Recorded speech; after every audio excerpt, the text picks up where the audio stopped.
Welcome back. Stasa23 here, back again with some knife therapy. And today we're going to talk about these three knives and another one off screen. They all have something in common. If you're following me on Instagram, you probably already know, but if not, we're going to talk about it. One of my favorite things about knives are knives that are great slicers. You know, that's what a knife is, a cutting tool. I don't need hard use knives anymore. I have a few, but I don't have really use for them anymore. I don't work in the construction industry like I used to. So that super slicey, thin behind the edge, thinly ground knife is what I'm looking for.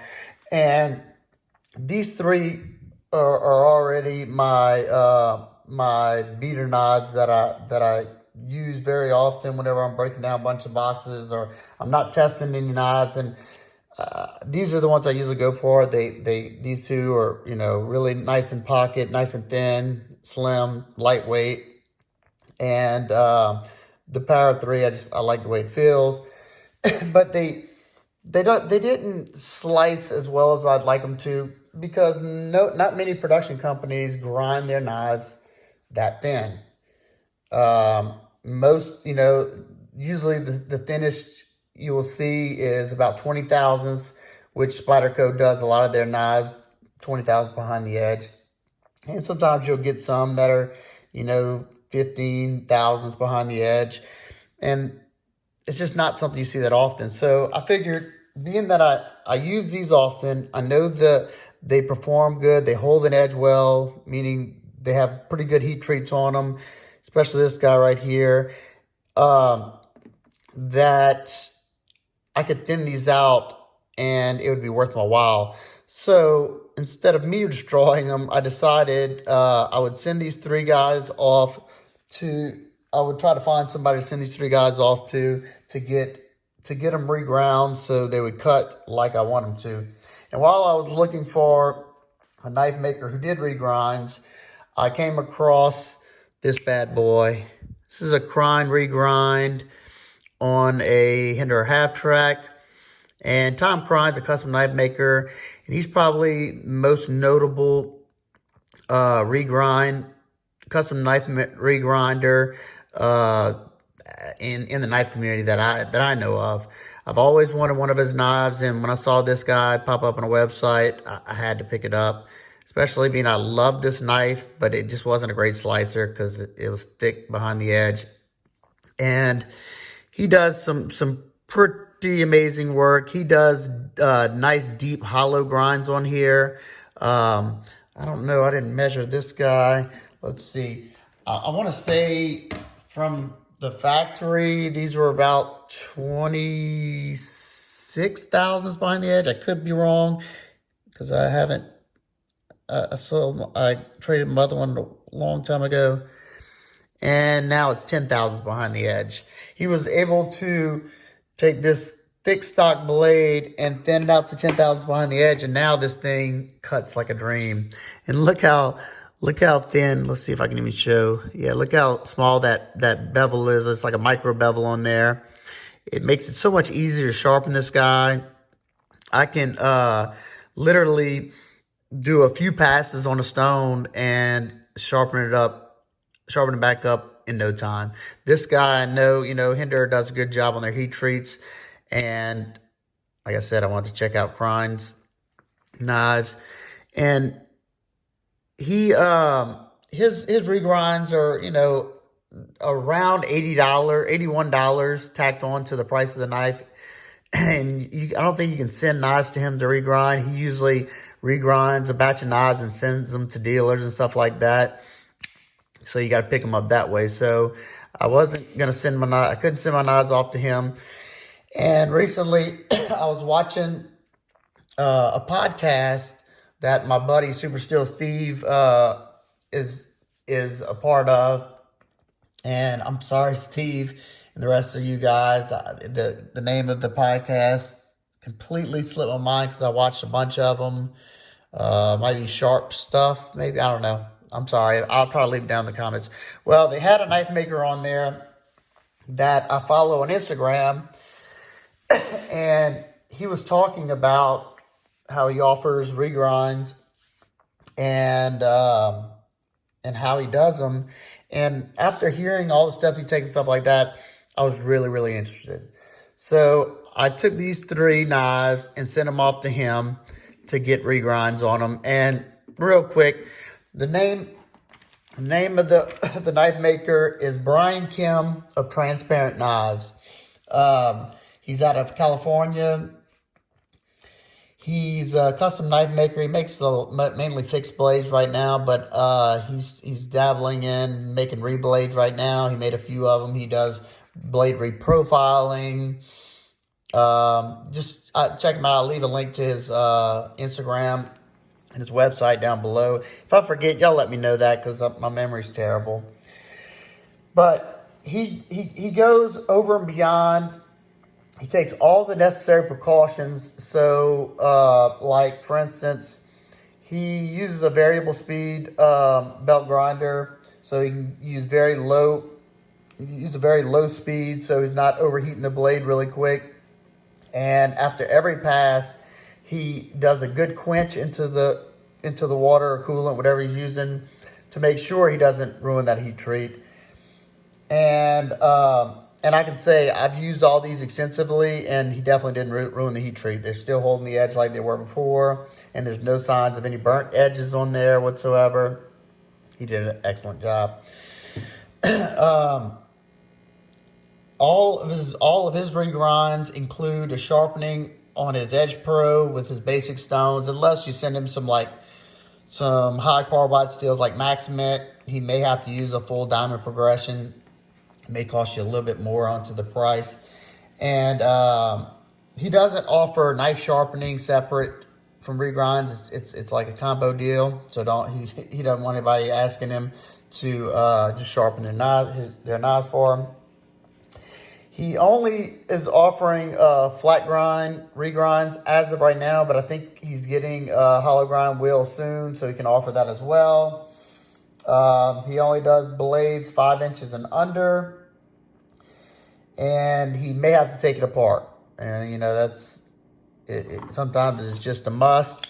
Like, for instance, no, that's not a good example. Let's see. I think the 940. Let's see. Yeah, like the 940 for instance. He probably had to take, he had to take this one apart, because as you can see, the grind goes past the scale. You'd have to, hog off some of your scale if not. So just know that, your warranty is going to be voided anyway, so it shouldn't matter. Also, he doesn't accept any kind of sentimental or irreplaceable knives for obvious reasons. And he will only do knives $600 and less. $600 or less, that I don't blame him there either. He didn't want to risk ruining a knife and having to replace it. And he does all this work for, y'all ready for this? For a 60 grit belt finish, he does it for $45 a knife plus $8 shipping. That is excellent. Now, 60 grit is kind of a rough finish. It's not terribly rough. He has pictures on his sites. He also offers a 220 grit finish, is what I got done on all these knives. And he only charges $60 plus $8 shipping. So $68, and it gets sharpened. I think that's complete steal, especially for the quality work he put out. Let's see. Let's look over these. We got a normal Benchmade bug out, and then the reground one. Nice high flat grind now, nice and thin. This one right here, the behind the edge thickness is 19 thousandths, and this one was just the same. Actually, it was probably 20, because I had sharpened it a couple of times, 20, 21. And now, with this nice thin flat grind on here. Ooh, I love that paper thinness. This guy is around 5 to 6 thousandths behind the edge. And right now it only has like a small micro bevel, as you can see, that little bitty line right there. And This is a piece of cake to sharpen this guy right here. I mean, so easy, stupid sharp. I asked him not to sharpen this one because not to sharpen these knives because I'm going to sharpen them on my wicked edge just so I can put the edge bevel that I want on there. But the first one, amazing. This is his 220 grit finish, as you can see. It's a nice finish. Let's see what Crines. Crines looks like it's a little bit rougher than this. There you go. It might be the same. It's hard to tell because this one's a hollow grind, so it's playing. It's acting funny with the light. But as you can see, this one may be a little bit rougher. Yeah, this one you can kind of feel the lines. So the 220 grit, that's what I recommend. Especially because, I'm going for that ultimate performance with this knife. And, the slicker the finish is right here, the better it's going to pass through, material that's the friction that's pushing up against the side of the blade. It's going to go through it much easier. So there's number one. Oh, and also, it's kind of common sense. Like you might lose logos. It might change the profile a little bit because it might thin out the tip too much or anything like that. Just things to note. That's just part of it. I think he had to bring the tip down a little bit just because it probably got way too thin out here, and I'm perfectly fine with that. This is a beater for me.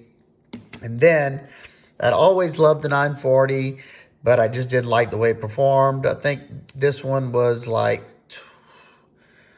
22 or 24 thousandths. Just not the best slicer. It's a great EDC blade overall, and I use it, even with thick geometry or what I like. And now this guy is an excellent cutter. This one is 5 to 6 thousandths behind the edge, and it still only has like a micro bevel. I got to do a full sharpening on it. But I figured I would wait till it was completely dull before I did that, just so I could get all the use I can out of it. And now I will have a lot more blade life, I can sharpen this a lot more and it won't be, a splitting wedge behind the edge. There you go. This is the 940 in that 220 grit finish.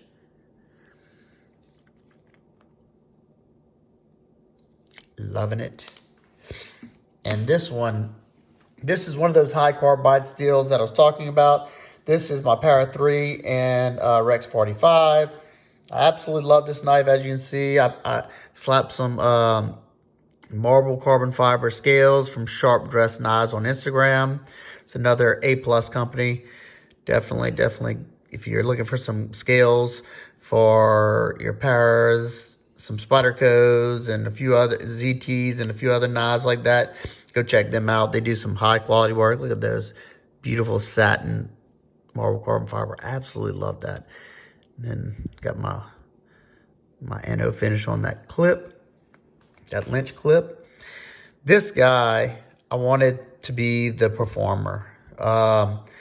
This one has a great heat treat on it. It holds an edge really, really well, but it just didn't perform like I would like it to. So he thinned this one out. I think this one was 20 thousandths behind the edge, from what I recall. And now it is 6 thousandths behind the edge. And like I said, it's still, I hadn't done a full sharpening on it yet. So it basically just has a micro bevel on there. So there you go. There's the knives that I got done. This Para is stupid smooth. Look at that. It's all the way tight, wrenched down, and it's ridiculous. I polished the washers up and stuff on this one. And this one is, if I'm not carrying this one's my second up, and then the 940. But now they're all, just the way I wanted them. Let me know what y'all think. If y'all are interested in getting some blade regrinds, definitely check Brian out. He's a super nice guy.